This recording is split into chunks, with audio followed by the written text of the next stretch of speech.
in this video, I'm going to show you how to make an easy, flavorful stock for your gravy in advance.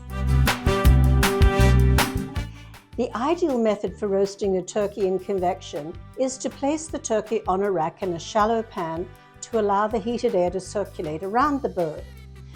Cooking the turkey on a rack ensures the juices stay in the bird instead of being leached out by the heat of the pan.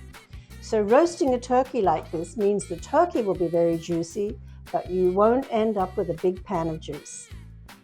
Even though the turkey will be incredibly juicy, a flavorful gravy is still an essential part of the Thanksgiving feast.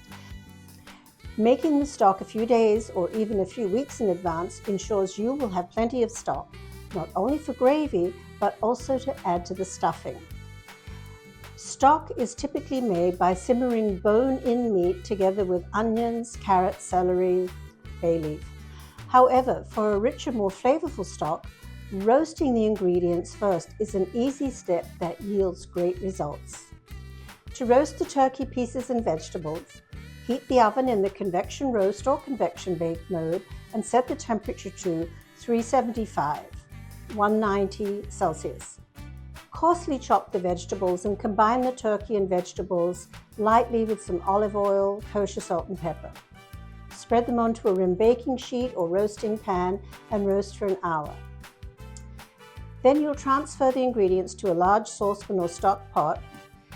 Add a whole onion, bay leaf and 4 cups of, actually I use 6 cups of water. Bring the liquid to a gentle boil and simmer for an hour. Now, to add flavor to gravy or stock, it's always a good idea to deglaze the roasting pan and add the caramelized brown bits to the stock. Most roasting pans can be deglazed over a gas burner. However, if you have an induction cooktop and your pan is not induction compatible, you can add a dash of wine, some boiling water or stock to the pan and scrape it to release those flavorful bits. Then you just add them to your stock and you'll see it improves the color and the flavor tremendously.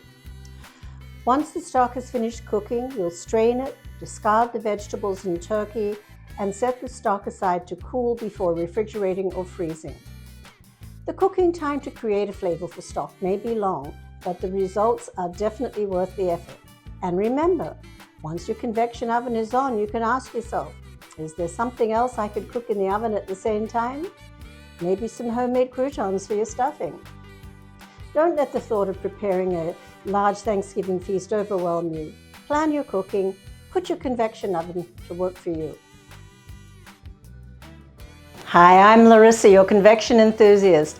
Convection cooking can make you a better cook. Check out my videos and I think you'll find that you'll do really, really well. And please like and subscribe.